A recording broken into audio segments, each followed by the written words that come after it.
Namaste. Welcome to Annie's Kitchen and you're watching Annie's Kitchen with Annie. ഇന്ന് നമ്മൾ ചെയ്യാൻ പോകുന്ന ഒരു നോൺ വെജ് ആണ്. ഈ കർക്കിടക മാസം ആദ്യം വലിയ ഡയലോഗ് ഇറക്കി നോൺ വെജ് ഒന്നും വേണ്ട, വെജ് മതിയെന്ന്. പക്ഷെ നമുക്ക് ഗസ്റ്റിനെ കൂടെ പരിഗണിക്കണ്ടേ? എപ്പോഴും പറയുന്നത് അങ്ങനെയല്ലേ? അതായത് പക്ഷെ എന്തുകൊണ്ട് മുകേഷ് ചേട്ടനെ പരിഗണിച്ചില്ല എന്നൊരു അടുത്തൊരു ചോദ്യം വരും. ശരിയാണ്. പക്ഷെ കർക്കിടകം ഒന്നാകുമ്പം കുറെ ആൾക്കാർക്ക് ഈ പറഞ്ഞ പോലെ പറയും, എന്തിന് ഇന്നൊരു ദിവസമെങ്കിലും മാറ്റിക്കൂടായിരുന്നോ എന്ന് ചോദിക്കും. അങ്ങനെ ചോദിക്കുന്ന ആൾക്കാരുണ്ട്, പോസിറ്റീവായിട്ട് തിങ്ക് ചെയ്യുന്ന ആൾക്കാരുണ്ട്. പക്ഷെ ഞാൻ ഇന്ന് പറയും, മുകേഷ് ചേട്ടൻ എനിക്ക് ആ ഒരു ദിവസം നിറവോടെയാ കൊടുത്തത്. പക്ഷെ നോൺ വെജ് കൊടുക്കണം എന്നൊരാഗ്രഹം ഉണ്ടായിരുന്നു. പക്ഷെ കർക്കിടകം ഒന്നായതുകൊണ്ട് കൊടുക്കാൻ പറ്റിയില്ല. പക്ഷെ അത് കഴിഞ്ഞിട്ട് നോൺ വെജ് ചെയ്യുന്നതിന് അതിനാന്ന് ചോദിച്ചാൽ ഇന്ന് വരുന്ന ഗസ്റ്റ് എന്നോട് ഒരു നോൺ വെജ് ആവശ്യപ്പെട്ടു. വേറെ ഒന്നുമല്ല, നല്ല രുചിയായിട്ടൊരു മീൻകറി ആവശ്യപ്പെട്ടെ. അപ്പൊ നമുക്ക് ഇനി അതിന് വേണ്ടിയുള്ള ഇൻഗ്രീഡിയൻസ് എന്നാന്ന് നോക്കിയല്ലേ, മീൻകറിക്ക് എന്നാ വേണ്ടേ അല്ലേ, എല്ലാവർക്കും അറിയാം. പിന്നെ എനിക്കിത് തുടങ്ങുന്നതിന് മുമ്പ് ഒരു കാര്യം പറയാനുണ്ട്. എന്നാന്നറിയോ, ഞാൻ നമ്മളെ ഈ ഷോയുടെ കമന്റ്സ് ഒക്കെ വായിക്കാറുണ്ട്. അന്നേരം ഒരാള് എഴുതിയ കമന്റാ, ചുമ്മാ ആർക്കായി കോഴിക്കറി വെക്കാൻ അറിയാൻ മേലാത്ത, ആർക്കായി മീൻകറി വെക്കാൻ അറിയാൻ മേലാത്ത എന്നൊക്കെ ചോദിച്ചേച്ച് ഒരു എപ്പോ വന്നാലും ഒരു കോഴിക്കറി വെക്കും അല്ലെങ്കിൽ ഒരു ചിക്കൻ കറി എന്ന് പറഞ്ഞുകൊണ്ട് എന്നതേലും ഒക്കെ വെച്ചേച്ച് പോവും എന്നൊക്കെ പറഞ്ഞ് കുറച്ച് കുറ്റം പറഞ്ഞ് എന്നെ പറഞ്ഞിട്ടുണ്ട്. പക്ഷെ എനിക്ക് കുറ്റം പറയുന്ന ഒരിക്കലും ഒരു നെഗറ്റീവായിട്ട് തോന്നിയിട്ടില്ല, പോസിറ്റീവായിട്ടേ തോന്നിയിട്ടുള്ളൂ. പക്ഷെ അത് പറയുന്നതിന് മുമ്പ് ഞാനൊരു കാര്യം പറഞ്ഞോട്ടെ. എന്നാന്നോ, ഈ കോഴിക്കറി എന്ന് പറഞ്ഞ് ഞാൻ എന്താ പറയാ, നമ്മുടെ മലയാള ഭാഷയിൽ ഞാൻ പറഞ്ഞതേ ഉള്ളൂ. അല്ലാതെ അതിനകത്ത് ഒന്നും ഞാൻ എക്സ്ട്രാ ആഡ് ചെയ്തേച്ചൊന്നും അല്ല പറയുന്നത്. ഒരു കോഴിക്കറി ഇൻ എ ഡിഫറെന്റ് വേ, പല ഇൻഗ്രീഡിയൻസ് ചേർത്തിട്ട് ഒരു വേറെ തരം രുചിയിലാണ് നമ്മൾ വെക്കുന്നത്. അല്ലാതെ ഈ പറഞ്ഞ പോലെ നിങ്ങൾ സ്ഥിരം കോഴിക്കറി എന്ന് പറയുന്ന പോലെ ഒരു സാധാ നമ്മൾ വീട് വെക്കുന്ന പോലത്തെ ഒരു കോഴിക്കറി അല്ല. എപ്പോഴും നമ്മുടെ എന്താ പറയാ, പ്രോവേർബ്സ് പറയാറുണ്ടല്ലേ, don't judge the book by its cover എന്ന് പറയാറുണ്ട്. എന്ന് പറഞ്ഞ പോലെ അത് കറി ഒന്ന് നോക്കി അതിനകത്ത് എങ്ങനെയാ കറി വെച്ചേക്കുന്നതെന്നൊന്ന് കണ്ടുപിടിച്ചേച്ച് എന്നിട്ട് കുറ്റം പറഞ്ഞാൽ ഓക്കെ. കുറ്റം പറയുന്ന ഒരിക്കലും ഞാൻ പറയത്തില്ല. ഞാൻ ഇപ്പൊ പറഞ്ഞ പോലെ നെഗറ്റീവായിട്ട് എടുക്കുകയല്ല, ഞാൻ പോസിറ്റീവായിട്ടേ എടുക്കത്തുള്ളൂ. പക്ഷേ പറയുമ്പോ അതും കൂടെ ഒന്ന് ആലോചിച്ചിട്ട് പറഞ്ഞാൽ സന്തോഷം. ഞാൻ പറയാൻ കാര്യം എന്നാന്ന് വെച്ചാൽ ഒത്തിരി കമന്റ് വായിക്കുന്നുണ്ടാട്ടോ, അല്ലെങ്കിൽ ഞാൻ ഇത്രയും പറയുകയല്ലായിരുന്നു. പക്ഷെ വായിക്കുന്ന മനഃപൂർവ്വ കാര്യം, വേറെ ഒന്നുമല്ല. എന്റെ തെറ്റുകൾ ഉണ്ടെങ്കിൽ ഞാൻ തിരുത്തണമല്ലോ. ഇന്ന് ചെയ്യാൻ പോകുന്ന മീൻകറി ഏതാന്ന് നേരത്തെ പറഞ്ഞ പോലെ പറയരുത്. ഇതെന്നാ അറിയോ, ട്രിവാൻഡ്രം, കോട്ടയം, പാലക്കാട് എല്ലാം കൂടെ ഒന്ന് ചേർന്ന ഒരു മീൻകറിയാ. അതന്നെ അങ്ങനത്തെ ഒരു മീൻകറി എന്നൊക്കെ ചോദിച്ചാൽ വേറെ ഒന്നുമില്ല, പല സ്ഥലത്തെ പല കാര്യങ്ങള് ഒരു മീൻകറിക്കകത്തോട്ട് കയറുന്നു, അത്രേ ഉള്ളൂ. അപ്പൊ ഇനി വേണ്ട ഇൻഗ്രീഡിയൻസ് എന്നാന്ന് വെച്ചാല് പച്ചത്തേങ്ങ. ഇപ്പൊ ഞാൻ എടുത്തേക്കുന്ന പച്ചത്തേങ്ങ, അതല്ല നമ്മുടെ വീട്ടിൽ ഏതാ ഉള്ളതെന്ന് വെച്ചാൽ അത് എടുത്തേച്ചാൽ മതി. പിന്നെ വേണ്ടിയത് ഒരു ചെറിയ ഉള്ളിയാണ്. ചെറിയ ഉള്ളി ഇപ്പൊ ഞാൻ എടുത്തേക്കുന്ന ഒരു 7 എണ്ണം ഉണ്ട്. അത് എത്ര ഉണ്ടോ അത്രയും നല്ലതാ. പിന്നെ ഉള്ളത് ഒരു കഷ്ണം ഇഞ്ചി, അതായത് നമ്മുടെ 1 ഇഞ്ച് കഷ്ണം എന്നൊക്കെ പറയല്ലേ എന്ന് പറഞ്ഞ പോലെ. പിന്നെ വേണ്ടിയത് കുറച്ച് മല്ലിപ്പൊടി, പിന്നെ കുറച്ച് മുളക് പൊടി, പിന്നെ ഇച്ചിരി മഞ്ഞപ്പൊടി. ഇതിന്റെ അളവ് എങ്ങനെയാന്ന് വെച്ചാല് മല്ലിപ്പൊടി 1 ആണെങ്കിൽ മുളക് പൊടി 2, അതാണ് കണക്ക്, ഡബിൾ. പിന്നെ വേണ്ടിയത് കുറച്ച് ഉലുവാപ്പൊടി, ഉലുവ അല്ലെങ്കിൽ ഉലുവാപ്പൊടി. പച്ചമുളക് അല്ലെന്നുണ്ടെങ്കിൽ എന്നാ വേണ്ടിയെന്നറിയാവോ, നമ്മൾ സാമ്പാറിലൊക്കെ ഇടുന്ന ഒരു വലിയ മുളകില്ലേ, അത് കിട്ടുവാണെങ്കിൽ ആ മുളക് കിട്ടോ. പിന്നെ വേണ്ടിയത് ഒരു തക്കാളി. പിന്നെ വേണ്ടിയത് ഒരു മുരിങ്ങയ്ക്ക കുഞ്ഞു കഷ്ണമായിട്ട് അരിഞ്ഞേക്കുക.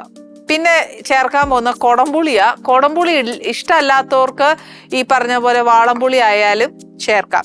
ഇന്ന് വെക്കാൻ പോകുന്ന മീന് കിളിമീനാ. ഇത് പല ഭാഷയില് പല സ്ഥലത്തും പല രീതിയിൽ പല പേരിൽ അറിയപ്പെടുന്നത്. ഇത് ട്രിവാൻഡ്രത്തൊക്കെ നവര പറയും, ചിലടത്ത് കിളിമീൻ പറയും, ചിലടത്ത് ചെങ്കലവ അങ്ങനെയൊക്കെ പറയാറുണ്ട്. ഇത് ഇച്ചിരി സൗന്ദര്യം കൂടിയ മീനാ.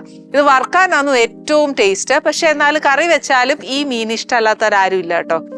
പിന്നെ വേണ്ടിയത് കുറച്ച് കടുക്. ആക്ച്വലി കടുക് അല്ല ശരിക്കും നമ്മൾ ഇടുന്നത്, കടുക് ഇടാം, അല്ലെന്നുണ്ടെങ്കിൽ ഉലുവ മാത്രം ഇട്ട് പൊട്ടിച്ചാലും നല്ലതാ. പിന്നെ വേണ്ടിയത് കുറച്ച് കറിവേപ്പില, പിന്നെ കുറച്ച് വറ്റൽമുളക്. ഇത്രയും സാധനം വേണ്ടിയ. പക്ഷെ ഇതിന് വലിയ പണിയില്ല, അതാ ഏറ്റവും വലിയൊരു സന്തോഷമുള്ള കാര്യം. ഇനി എന്നാ ചെയ്യണമെന്ന് വെച്ചാൽ നമുക്ക് മൊത്തത്തിൽ ആദ്യം അരക്കുക വേണ്ടിയേ.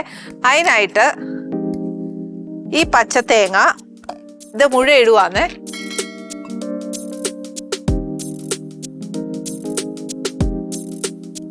അതിന്റെ കൂട്ടത്തിൽ 7 ഉള്ളി എടുത്തില്ലേ, അതും ഇടുക. പിന്നെ ഉള്ളത് ഒരു കഷ്ണം ഇഞ്ചി, അതിട്ടു. ഇനി മല്ലിപ്പൊടി മുളക് പൊടിയാ. അതിന് 1 ടീസ്പൂൺ മല്ലിപ്പൊടി ഇടുവാണെങ്കിൽ 2 ടീസ്പൂൺ മുളക് പൊടിയാണേ. ഞാനിവിടെ എടുത്തേക്കുന്ന കാശ്മീരി മുളക് പൊടിയാ. പിന്നെ ഇതിൻ്റെ കൂടെ ഒരു ഇച്ചിരി മഞ്ഞപ്പൊടി. ഇതിനകത്ത് വേണമെങ്കിൽ നമുക്ക് പച്ചമുളകും കൂടെ ഇട്ട് അരയ്ക്കാം. പക്ഷെ എനിക്ക് അതിനെക്കാട്ടിലും ഇഷ്ടം പച്ചമുളക് അതിനകത്ത് കീറി ഇടുന്നതാ. അപ്പൊ ഇതൊന്ന് നല്ല മഷി പോലെ അരയ്ക്കട്ടെ.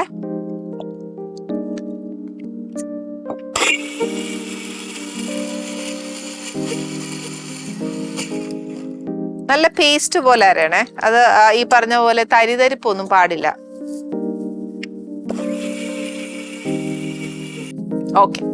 ഇനി ഈ അരപ്പ് ഇതിനകത്തോട്ട് വേണമെങ്കിൽ കുറച്ച് വെളിച്ചെണ്ണ ഇങ്ങനെ ചട്ടിയിലൊന്ന് ഒഴിക്കാം. അതല്ലാന്നുണ്ടെങ്കിൽ മസ്റ്റൊന്നുമല്ല, ഞാനിപ്പം എണ്ണ ഒഴിക്കുന്നില്ല. അതിന് പകരം ഈ അരപ്പിനകത്തോട്ട് അങ്ങ് ചേർക്കുക. ഇത്രയും അരപ്പിന്റെ ആ ഒരു ചാറിന്റെ കൺസിസ്റ്റൻസി പോരാ, ഒരു ഇച്ചിരി ചാറൂടെ വേണം. അന്നേരം ഞാൻ ഇച്ചിരി വെള്ളവും കൂടെ ചേർക്കുക.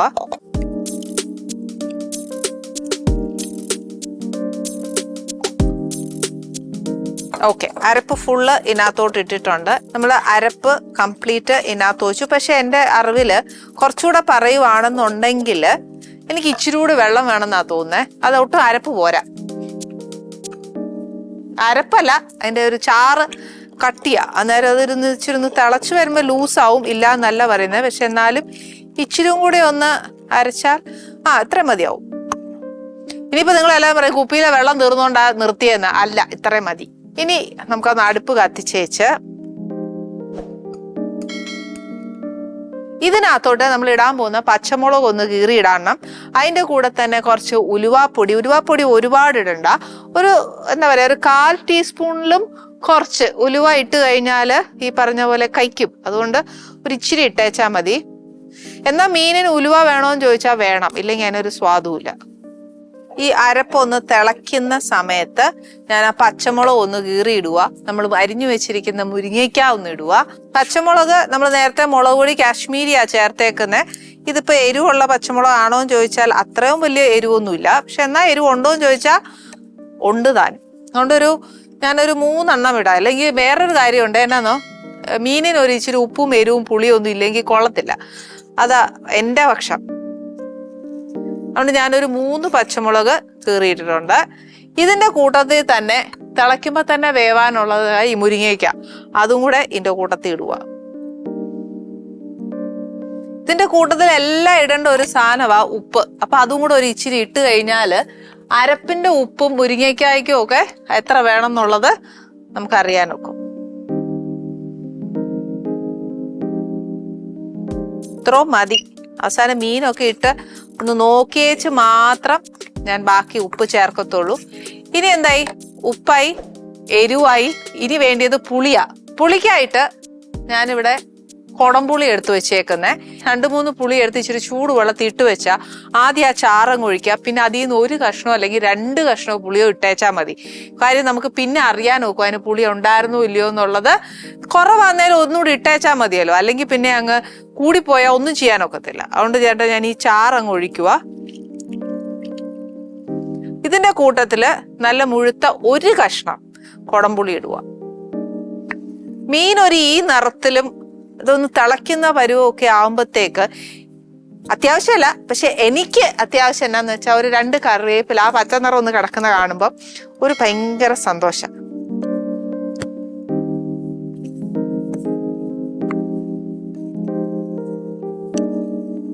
മീനിന്റെ അരപ്പ് തിളയ്ക്കുന്നതോടു കൂടി കുറച്ചുകൂടെ ഒരു എന്താ പറയാ പുളിയും അതിൻ്റെ ഒരു സ്വാദൂടെ ഇറങ്ങണം എന്നുണ്ടെങ്കിൽ ഞാനിപ്പോൾ അരിഞ്ഞു വെച്ചിരിക്കുന്ന ഒരു മുഴുത്ത തക്കാളിയാണ്.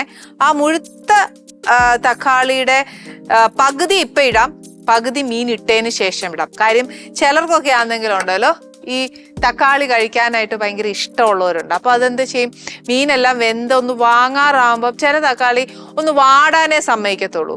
അതിന് മുമ്പേ നമ്മളങ്ങ് എടുക്കും. അതല്ല, അപ്പം ഞാനത് അതുകൊണ്ട് എന്നാ ചെയ്യുന്നത്, പകുതി തക്കാളി ഇടാം, പുളിയും നോക്കണമല്ലോ. ഇപ്പൊ 2 in 1 എന്ന രീതിയിൽ പകുതി തക്കാളി ഇട്ടേച്ച് ഇതൊന്ന് തിളക്കട്ടെ. തിളച്ചേച്ച് ബാക്കി ഉപ്പും എരിവും പുളിയും ഒക്കെ അന്നേരം നോക്കാം.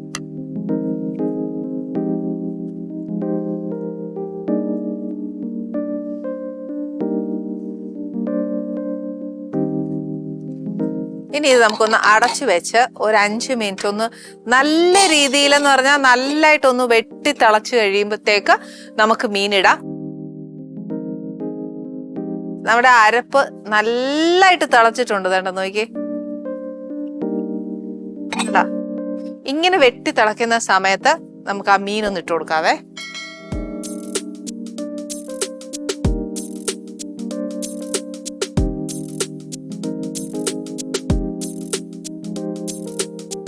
ഇനി നമ്മൾ ഈ മീൻ ഇടുമ്പോഴത്തേക്കും ഉണ്ടല്ലോ, ഈ മീനിൽ നിന്നും കുറച്ച് വെള്ളം ഇറങ്ങും. അതുകൊണ്ട് നമ്മൾ അരപ്പ് ഒഴിക്കുമ്പോൾ എപ്പോഴും സൂക്ഷിച്ചോണം, നോക്കിയേച്ച് വേണം നമ്മൾ അരപ്പിനകത്ത് വെള്ളം ചേർക്കാനായിട്ട്. മീൻ ഇട്ട് കഴിഞ്ഞാൽ ഉടനെ തവി കൊണ്ട് ഇളക്കരുതെന്നാ പറയുന്നത്. പക്ഷെ മീൻ വെന്തില്ല, അതുകൊണ്ട് വേവുന്നതിന് മുമ്പ് അന്നെങ്കിൽ ഇളക്കാൻ പാടില്ല എന്ന് പറയുന്നത് എന്നാന്ന് വെച്ചാൽ മീൻ പൊടിഞ്ഞു പോവുമോ എന്നുള്ള പേടി കൊണ്ടാ. സത്യവാ, ഇല്ലെന്ന് ഒരിക്കലും പറയുന്നില്ല. പക്ഷേ ഈ മീനാണെങ്കിൽ സത്യം പറഞ്ഞാൽ വെന്ത് കഴിഞ്ഞാൽ ഒട്ടും തവി വെച്ച് ഇളക്കാൻ പാടില്ല, അത്രയ്ക്ക് പൊടിഞ്ഞു പോവേ. അതുകൊണ്ട് സൂക്ഷിക്കുക. ഇപ്പൊ ഇനി എന്താ ചെയ്യേണ്ടതെന്ന് വെച്ചാൽ നമ്മുടെ മീനൊന്ന് നല്ലോണം മീനിട്ട് നല്ലോണം ഒന്ന് തിളച്ച് നമ്മൾ ഈ ചേർത്തിരിക്കുന്ന അരപ്പിനകത്തൂടെ ഈ നമ്മൾ എന്താ പറയാ എണ്ണ തെളിയും എന്ന് പറയില്ലേ. പക്ഷെ നമ്മൾ എണ്ണയൊന്നും ഒഴിച്ചിട്ടില്ല, പക്ഷെ എന്നാലും ഇതിന്റെ എണ്ണയൊന്ന് തെളിയും. അതാണ് ഇതിന്റെ ഒരു പരുവം എന്ന് പറയുന്നത്. അപ്പൊ നമ്മൾ എന്നാ ചെയ്യാൻ പോവാ, ഇത് കുറച്ചു നേരം കൂടെ ഒന്ന് അടച്ചിടുന്നതിന് മുമ്പ് ഞാൻ ബാക്കി തക്കാളിയും അതിന്റെ കൂട്ടത്തിൽ ഇച്ചിരി കറിവേപ്പിലയും കൂടെ ചേർത്തേച്ച് ഞാൻ അടച്ചിടാം.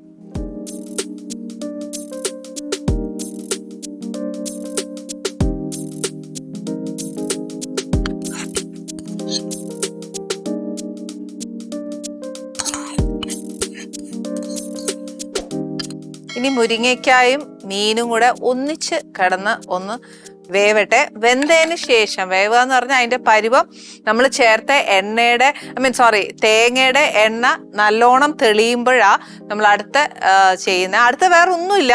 നമ്മൾ ഈ പറഞ്ഞ പോലെ ഒന്നെങ്കിൽ കടുക് വറുത്തൊഴിക്കുക, അല്ലെന്നുണ്ടെങ്കിൽ കടുകിന് പകരം ഉലുവ മാത്രം പൊട്ടിച്ച് ഉലുവയും കറിവേപ്പിലയും കൂടെ കടുക് വറുക്കുക, വേറെ ഒന്നും ചെയ്യരുത്. പക്ഷെ ഇവിടെ ഞാൻ ഉലുവാപ്പൊടി ഇട്ടത് കൊണ്ട് ഞാൻ എന്നാ ചെയ്യാൻ പോകുന്നത്, ഒരു കടുകും കറിവേപ്പിലയും വറ്റൽമുളകും മാത്രം ഇത് വെന്ത് ഒന്ന് വറ്റത്തില്ലേ, ആ സമയത്തേക്ക് ഞാൻ ഓഫ് ചെയ്തേച്ച് കടുക് വറുക്കാം. അപ്പൊ ഇനി മീന് ഒന്ന് വെന്തോട്ടെ. ഇപ്പൊ നമ്മുടെ മീന് നല്ല അസലായിട്ട് തിളച്ച് നോക്കിയേ, കണ്ടോ? ഞാൻ പറഞ്ഞില്ല, ആ തേങ്ങയുടെ ഈ സൈഡില് നോക്കിയാൽ അറിയാം, ആ തേങ്ങയുടെ എണ്ണ നല്ലോണം തെളിഞ്ഞു. പിന്നെ എന്നാന്നറിയാവോ, തുറക്കുമ്പോ തന്നെ ഒരു നല്ല മണവാ. ഇനി ഈ സമയത്ത് നമുക്ക് ഇതിനൊന്ന് കടുക് വറുക്കണം. അതൊക്കെ എന്നാന്ന് വെച്ചാൽ ഒരുപാടൊന്നുമില്ല, ഉള്ളി അങ്ങനത്തെ സാധനങ്ങളൊന്നും നമ്മളിട്ട് കടുക് വറുക്കുന്നില്ല. ഉള്ളി, കടുക്, കറിവേപ്പില, വറ്റൽമുളക്.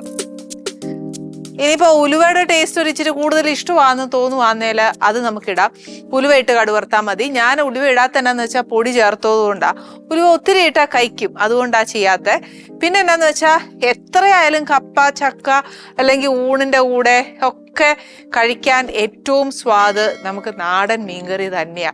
ഇതിനകത്ത് എവിടെയാ ട്രിവാൻഡ്രം, എവിടെയാ കോട്ടയം എന്നൊക്കെ ചോദിച്ചു കഴിഞ്ഞാല്, ട്രിവാൻഡ്രത്ത് ശരിക്കും പറഞ്ഞാൽ മീൻകറി വെക്കുവാന്നേല് തേങ്ങ, മഞ്ഞപ്പൊടി, മുളകുപൊടി, ചെറിയ ഉള്ളി, ഇത് ഇത്രയും മാത്രമേ അരയ്ക്കത്തുള്ളൂ. അതിൻ്റെ കൂടെ വാളംപുളിയാ ചേർക്കുന്നത്. ഒന്നെങ്കിൽ പിഴിഞ്ഞ് ചേർക്കും, അല്ലെന്നുണ്ടെങ്കിൽ തേങ്ങയുടെ കൂടെ അരച്ച് ചേർക്കും. ഇതാണ് ട്രിവാൻഡ്രം ഫിഷ് കറി എന്ന് പറയുന്നത്, എന്നെ ഏട്ടൻ്റെ അമ്മ പഠിപ്പിച്ചത്. ഇനിയിപ്പോൾ കോട്ടയം എങ്ങനെ മിക്സ് ആയെന്ന് വെച്ചാൽ അതിനകത്ത് ഞാൻ കുടംപുളി ചേർത്തിട്ടുണ്ട്. ട്രിവാൻഡ്രം മിക്സ് ആയ ഒരു കാര്യം കൂടെ ഉണ്ട്, മുരിങ്ങയ്ക്ക ചേർത്തിട്ടുണ്ട്, തക്കാളി ചേർത്തിട്ടുണ്ട്. ഇതൊക്കെ ട്രിവാൻഡ്രത്ത് മീൻകറി വെക്കുമ്പോൾ ഇങ്ങനെയൊക്കെ തന്നെയാണ് വെക്കുന്നത്. പിന്നെ കുറച്ച് ഇങ്ങോട്ട് വരുമ്പോഴാ തേങ്ങ അരച്ച മീൻകറിയിലേക്ക് കുറച്ച് മല്ലിപ്പൊടിയൊക്കെ ചേർക്കുന്നത്. എന്താ പറയാ, ഈ തൃശ്ശൂർ, പാലക്കാട് ആ സൈഡൊക്കെ വരുമ്പോൾ, കുറച്ച് കോട്ടയം സൈഡിലും ഒക്കെ ഇങ്ങനെ വെക്കാറുണ്ട്, ഇല്ലെന്ന് ഞാൻ പറയുന്നില്ല. പക്ഷെ ഇതെല്ലാം കൂടെ, അതായത് ഞാൻ പറഞ്ഞില്ലേ ഇൻഗ്രീഡിയൻസിന് വ്യത്യാസമില്ല, പക്ഷെ പലയിടത്ത് പലത് ഉപയോഗിക്കുന്നത് എല്ലാം കൂടെ ചേർത്തൊരു മീൻകറി ആക്കിയെന്നേ ഉള്ളൂ. അപ്പൊ ഇനി നമുക്ക് കടുക് വറുക്കാം. തേങ്ങ അരച്ച് ചേർക്കുന്നത് കൊണ്ടും തനി നാടൻ മീൻകറി ആയതുകൊണ്ടും നമുക്ക് എപ്പോഴും വെളിച്ചെണ്ണ ഇസ് ദ ബെസ്റ്റ്. കടുക് വറുക്കാനുള്ളത് മാത്രം മതിയേ. നിങ്ങൾ നോക്കുമ്പോൾ ഞാൻ ഒത്തിരി നേരമായിട്ട് വട്ടം കറക്കുന്നുണ്ട്, പക്ഷെ ഒത്തിരി എണ്ണയൊന്നും വീഴുകയല്ല ഇതിനകത്ത്. എണ്ണയൊന്ന് വെച്ച് നല്ലതായിട്ട് ചൂടായി കഴിഞ്ഞാൽ ഞാൻ കടുക് ഇടാം. കടുക് അല്ലെന്നുണ്ടെങ്കിൽ നിങ്ങൾക്ക് ഇഷ്ടം ഉലുവയാണെങ്കിൽ അങ്ങനെ. ഇതിനകത്തോട്ട് ഒരു 2 വറ്റൽമുളക് പൊട്ടിച്ചിടുക, 2 4 എങ്ങനെയാ നിങ്ങൾക്ക് വേണ്ടിയെന്ന് വെച്ചാൽ അതേപോലെ കറിവേപ്പില ഇതിന്റെ കൂട്ടത്തിൽ ഇടുന്നില്ല, ലാസ്റ്റ് എടുത്തുള്ളൂ. കാര്യം എന്നാന്ന് വെച്ചാൽ അതങ്ങ് ഒത്തിരി മൊരിഞ്ഞും പോണ്ട, എന്നാൽ കറിവേപ്പിലയുടെ ഒരു മണമില്ലേ അത് നിൽക്കുകയും വേണം, വെളിച്ചെണ്ണയുടെ ഒരു മണവും നിൽക്കുകയും വേണം. അതുകൊണ്ട് തീ ഒന്ന് ഹൈ ഫ്ലെയിമേലാക്കി വെച്ച് ഓഫ് ചെയ്തതിന് ശേഷം മാത്രം ഞാൻ ഈ കറിവേപ്പില ഇടും. അപ്പൊ കറിവേപ്പില ഒന്ന് വാടുകയും ചെയ്യും, അതൊന്ന് മൂത്ത് പോവുകയും ഇല്ല, ആ വെളിച്ചെണ്ണയുടെയും എല്ലാത്തിന്റെയും ഒരു മണം അതിന് വരികയും ചെയ്യും. ആ വെളിച്ചെണ്ണയുടെ മണമൊക്കെ ചെല്ലുമ്പോണ്ടല്ലോ എന്നാ നല്ല മണമെന്നറിയാവോ. ഞാൻ അങ്ങ് പറയുന്നില്ല, എന്നുള്ളതും കൂടെ ഗുണം കളയണ്ട. അപ്പൊ എന്നാ ചെയ്യേണ്ടതെന്ന് വെച്ചാൽ നമുക്ക് ഇന്ന് ആനീസ് കിച്ചണിൽ ഇത്രയും നാടൻ കറി ആർക്കാ വേണ്ടതെന്ന് ചോദിച്ചു കഴിഞ്ഞാൽ, ഞാനൊക്കെ ഈ പറഞ്ഞ പോലെ കോളേജ് ടൈം അങ്ങനെയൊക്കെ സമയത്ത് I was A great fan means നമ്മൾ ഈ പറഞ്ഞ പോലെ നദ്യ മൈദു ചേച്ചിനെയൊക്കെ നമ്മൾ അഡ്മയർ ചെയ്യില്ലേ എന്ന് പറഞ്ഞ പോലെ ഭയങ്കരമായിട്ട് നോക്കിക്കണ്ട ഒരു വ്യക്തിയാണ് ഇന്ന് ആനീസ് കിച്ചണിൽ വരാൻ പോകുന്നത്. ചേച്ചിനെ എനിക്ക് പരിചയമില്ലെങ്കിലും നമ്മൾ ഈച്ച് ആൻഡ് എവറി മലയാളി പ്രേക്ഷകർക്കും ഭയങ്കര പരിചയമാണ്. കാര്യം ചേച്ചി എപ്പോഴും നമ്മുടെ കൂടെ ലൈവായിട്ട് അപ്ഡേറ്റ് ആയിട്ട് കൂടെ ഉണ്ട്, അതുകൊണ്ട് നമുക്ക് എല്ലാവർക്കും അറിയാം. പക്ഷെ എന്നാലും ചേച്ചിയുടെ വിശേഷങ്ങൾ കേൾക്കണമെങ്കിൽ ഒക്കെ ആനീസ് കിച്ചണിൽ നമ്മളിങ്ങനെ ലോഹ്യങ്ങൾ പറഞ്ഞാൽ മാത്രമേ അറിയത്തുള്ളൂ. ചേച്ചിയുടെ വിശേഷങ്ങൾ ആരാ, ഏതാ, എന്താ, ഏത് ചേച്ചി അല്ലേ എന്നല്ലേ നിങ്ങൾ ആലോചിക്കുന്നത്. വേറെ ആരുമല്ല, ഇന്ന് നമ്മുടെ ആനീസ് കിച്ചണിൽ വരാൻ പോകുന്നത് അംബിക ചേച്ചിയാണ്. അംബിക ചേച്ചി എന്ന് പറയുമ്പോൾ തന്നെ നമുക്ക് രാജാവിന്റെ മകൻ എന്നൊക്കെ പറഞ്ഞിട്ട് നമ്മൾ കുറേ ബാക്കിലോട്ട് പോയിട്ട് കുറേ നല്ല ക്യാരക്ടേഴ്സ് ചേച്ചി ചെയ്തിട്ടുണ്ട് അല്ലെ. ദ മോസ്റ്റ് ഹിറ്റ് എന്ന് പറയുന്ന ഞങ്ങളുടെയൊക്കെ സമയത്ത് ഈ പറഞ്ഞ പോലെ രാജാവിന്റെ മകനൊക്കെ കാണുമ്പോൾ അംബിക ചേച്ചിന് ഒത്തിരി ദ വേ ഓഫ് ഓരോ കാര്യം പ്രസന്റ് ചെയ്യുന്നതും ചേച്ചിയുടെ ആ ഒരു എന്താ പറയാ രീതികൾ, ആ ഓരോ ക്യാരക്ടർ ചെയ്യുമ്പോൾ ഉണ്ടാവുന്ന മാറ്റം, അതൊക്കെ ഭയങ്കരമായിട്ട് നമ്മൾക്ക് എന്താ പറയാ നോക്കിക്കണ്ട് പഠിക്കാൻ. ഞങ്ങളെ പോലത്തെ കുഞ്ഞു കുഞ്ഞു ആർട്ടിസ്റ്റുകളെന്ന് ദൈവം തമ്പുരാൻ അനുഗ്രഹിച്ച് തന്ന കഴിവുകൊണ്ട് മാത്രം പറയുക, കുറെ കാര്യങ്ങൾ നമുക്ക് പഠിക്കാനുണ്ട്.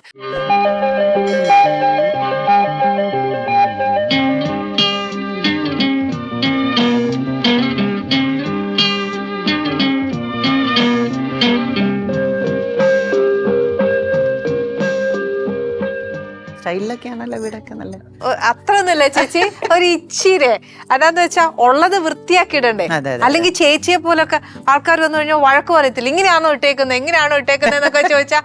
മാത്രല്ല ചേച്ചീനെ ബേസിക്കലി ഞാൻ ഒരു കാര്യം പറയട്ടെ, ആദ്യം അത് പറയുമ്പോഴല്ലേ എന്റെ വിറയില് പകുതി കുറയത്തുള്ളൂ. എനിക്ക് ചേച്ചിയെ ഭയങ്കര ഇഷ്ടമായിരുന്നു. ഞങ്ങളുടെ കോളേജ് ടൈമിലൊക്കെ ചേച്ചിയുടെ ഓരോ ഫിലിം കാണുമ്പോഴല്ലോ ഭയങ്കര ഇഷ്ടം. ബിക്കോസ് അന്നത്തെ കാലത്ത് ചേച്ചിയുടെ way of dressing, that means അല്ലാതെ സ്ഥിരം ഒരു ഹാഫ് ദാവണി സാരി അങ്ങനെയല്ല. ചേച്ചിയുടെ ഹെയർ സ്റ്റൈൽ ആണെങ്കിലും ചേച്ചിയുടെ ഡ്രസ് ആണെങ്കിലും മിഡീസ് ഇടുവാണെങ്കിലും സ്കേർട്സ് ഇടുവാണെങ്കിലും ഫ്രോക്ക് ഇടുവാണെങ്കിലും ഒരു ട്രെൻഡ്, ഒരു ഡിഫറെന്റ് ആയിരുന്നു. കളേഴ്സ് അതും ഭയങ്കര ഒരു ചേഞ്ച് ആയിരുന്നു. മാത്രമല്ല ചേച്ചിയുടെ എന്താ പറയാ ഓരോ ക്യാരക്ടേഴ്സ് ഭയങ്കര ബോൾഡാണ് അല്ലെ. ഫോർ എക്സാമ്പിൾ രാജാവിന്റെ മകൻ, 20-ാം നൂറ്റാണ്ട്, പ്രേമഗീതങ്ങൾ, സന്ധ്യയ്ക്ക് വിരിഞ്ഞ പൂക്കൾ. എന്റെ ദൈവമേ, ചേച്ചി സത്യം പറഞ്ഞ ചേച്ചി ഒരു വൈഫായിട്ട് ചെയ്യുമ്പോ പക്ക വൈഫ്, ഒരു ജേർണലിസ്റ്റ് ആയിട്ട് ചെയ്യുമ്പോ പക്ക ബോൾഡ് ജേർണലിസ്റ്റ് അല്ലെ. ശരിക്കും ഭയങ്കര എനിക്കൊന്നും ഭയങ്കര വേരിയേഷൻസ് ആയിരുന്നു ചേച്ചി.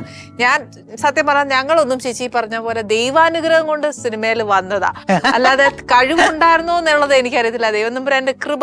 അപ്പൊ ശരിക്കും ബീയിങ് ആൻ ആർട്ടിസ്റ്റ്, ശരിക്കും പറഞ്ഞാൽ ചേച്ചിയുടെ ഒക്കെ ഓരോ ഫിലിം കണ്ടിട്ട് ഞങ്ങളൊക്കെ കുറെ പഠിക്കണം എന്നാ ഞാൻ പറയാ. കാര്യം ചേച്ചിയുടെ ഓരോ ഗെസ്റ്റേഴ്സ്, ഓരോ മാനറിസംസ്, ഇതെല്ലാം ചേച്ചി ഇത് എങ്ങനെ, എവിടുന്ന്, എങ്ങനെ, ഇതൊക്കെ ഞങ്ങളിങ്ങനെ ആദ്യം പറഞ്ഞ് നോക്കിയിരുന്നിട്ടുണ്ട്. നിങ്ങൾക്ക് ഞാൻ എൻ്റെ കാര്യം പറയുന്ന പോലെ എനിക്ക് എങ്ങനെയാന്ന് വെച്ചാൽ, ഞാൻ ആദ്യമായിട്ട് സ്ക്രീനിൽ കാണുന്ന രണ്ട് സുന്ദരനും സുന്ദരിയുമായിട്ടുള്ള രണ്ട് ക്യാരക്ടേഴ്സ് എന്ന് പറയുന്നത് നസീർ സാറും ഷീലാമ്മയാണ്. മീശയൊക്കെ അങ്ങോട്ട് ചെറുതായിട്ട് വരച്ച് നീളത്തിന് കണ്ണൊക്കെ ഇട്ടിട്ട് ഷീലാമ്മ വന്ന അപ്പം തീരുമാനിച്ചാണ് ഞാൻ അവിടെ നിൽക്കും. ശരിക്കും സത്യം. അപ്പൊ ചേച്ചി ശരിക്കും ചേച്ചിക്ക് ഫിലിമിനോട് ഭയങ്കര ഇഷ്ടമായിരുന്നു?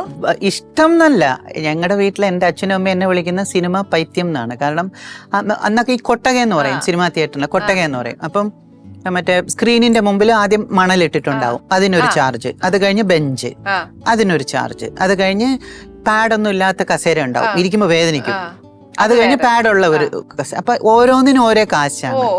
അപ്പൊ ഞാൻ ആദ്യമായിട്ട് കാണുന്നത് ശരവണ എന്ന് പറഞ്ഞ തിയേറ്റർ കൊട്ടകയിൽ പോയി കാണുന്നത് ഒരു ബ്ലാക്ക് ആൻഡ് വൈറ്റ് ഫിലിമൊന്നും എനിക്ക് ഓർമ്മയില്ല, 5-6 വയസ്സ് കാണുന്നത് നസീർ സാറും ഷീലാമ്മയും. ഫസ്റ്റ് ഫ്രെയിമില് മറ്റേ ആദ്യത്തെ ന്യൂസ് ഒക്കെ കഴിയുമല്ലോ, പിന്നെ ആന്ധ്രയിൽ വെള്ളപ്പൊക്കം എന്നൊക്കെ പറഞ്ഞ ഒരു ന്യൂസ് ഒക്കെ വരുമല്ലോ. അതൊക്കെ കഴിഞ്ഞിട്ട് ടൈറ്റിൽ അങ്ങോട്ട് കഴിഞ്ഞിട്ട് ഫ്രെയിം അങ്ങോട്ട് സ്റ്റാർട്ട് ചെയ്തപ്പോ നസീർ സാറും ഷീലാമ്മയും അവിടെ വീണു. നോക്കിയപ്പോ നല്ല ഭംഗിയുള്ള രണ്ടുപേര് വന്ന് നിൽക്കണു. അവര് എനിക്കൊക്കെ മറ്റേ മേക്കപ്പ് അതൊക്കെ ഇഷ്ടമാണ്. നീളത്തിനൊക്കെ ഇട്ടിട്ട് ലിപ്സ്റ്റിക് ഒക്കെ പെർഫെക്റ്റ്, കറക്റ്റ് നോസ്, നല്ല ഭംഗിയുള്ള ഇതൊക്കെ കൂടെ വന്ന് നിന്ന് കഴിഞ്ഞപ്പം ഞാൻ അവിടെ നിക്കണം. ഞാൻ അങ്ങോട്ട് ആയി കഴിഞ്ഞു. അതും കഴിഞ്ഞിട്ട് അതിലൊരു തമാശ എന്താ വെച്ചാൽ ഇന്റർവെൽ സമയത്ത് ഇപ്പൊ ഞാൻ നോക്കുമ്പോ സീൻ അവർ ഡ്രസ് ചേഞ്ച് ചെയ്യുന്നു. അപ്പോൾ ഒരു 5-6 വയസ്സുള്ള ഒരു കുട്ടിയുടെ മനസ്സിലുള്ള ഒരാഗ്രഹം, ഇവരെവിടെ ഡ്രസ് ചേഞ്ച് ചെയ്യണു. ഇന്റർവെൽ ആയപ്പോ ഞാൻ ബാക്കിൽ പോയി, അവിടെ പോയിട്ടോ മാറുന്നുണ്ടോ ബാത്റൂമിന്റെ സൈഡിൽ അവിടെ പോയി. അപ്പൊ എന്റെ അടുത്ത് തിയേറ്ററിൽ എവിടെ പോണോ വെച്ചേ, ഇല്ല അവർ എവിടെ ഡ്രസ് ചേഞ്ച് ചെയ്തെന്നറിയാം. അത്രേ ഉള്ളൂ നമ്മുടെ മനസ്സ്. അന്ന് തീരുമാനിച്ചു ഞാൻ സിനിമാ താരമാകും. Very good. At the age of 6 ഒരു 5 വയസ്സ് കഴിഞ്ഞ ഏതോ ഒരു ഏജില്. പിന്നെ തീരുമാനിച്ചത് നസീർ സാറിന്റെ കൂടെ അഭിനയിക്കണം. ഞാൻ സിനിമ അഭിനയിക്കണമെന്ന് തീരുമാനിച്ചപ്പോൾ സിനിമ അഭിനയിക്കണം എന്നുള്ളത് ഫസ്റ്റ് ഡിസിഷൻ. സിനിമയിൽ അഭിനയിക്കണം. രണ്ടാമത്തെ വാശി നസീർ സാറിന്റെ കൂടെ അഭിനയിക്കണം എന്നുള്ളതായിരുന്നു. അത് നമ്മുടെ സ്വപ്ന നായകന്. പിന്നെ 4-5 പടങ്ങൾ അഭിനയിച്ചു. മാമാങ്കം അഭിനയിച്ചു, അസ്തമിക്കാത്ത പകലുകൾ, അന്തപുരം. ചേച്ചിയുടെ ഒരു എക്സ്പീരിയൻസ് നസീർ സാറിന്റെ കൂടെ ഞാൻ 5-6 പടം ചെയ്തു. അത് കഴിഞ്ഞതിന് ശേഷം തീര ആ സമയത്തൊക്കെ മമ്മൂട്ടി വേവ് ഒക്കെ വന്നു തുടങ്ങിയ സമയം നസീർ സാറിന്റെ കൂടെ അഭിനയിക്കണമെന്നുള്ള എൻ്റെ ആഗ്രഹമായിരുന്നു. ചിറയൻകീഴ് നസീർ സാറിന്റെ വീട്ടിൽ എൻ്റെ അമ്മയെ കൊടുമപ്പെടുത്തി ഞാൻ കൊണ്ടുപോയി കാണിക്കാൻ പറ്റും. കൊണ്ടുപോയി കണ്ട്, അങ്കിൾ ഞാൻ അങ്കിളിന്റെ കൂടെ അഭിനയിക്കണം, എനിക്ക് സിനിമ 7-8-10 വയസ്സേ കാണുള്ളൂ, അതിനെന്താ മക്കളെ അഭിനയിക്കാമല്ലോ എന്നൊക്കെ പുള്ളി പറയുന്നു. അത് കഴിഞ്ഞ ശേഷം ഞാൻ പ്രാർത്ഥിക്കുന്നു. ദിവസം ഇത് തന്നെയാണ്. അത് കഴിഞ്ഞ് ആദ്യമായിട്ട് അഭിനയിക്കുന്ന ഫിലിം മാമാങ്കം.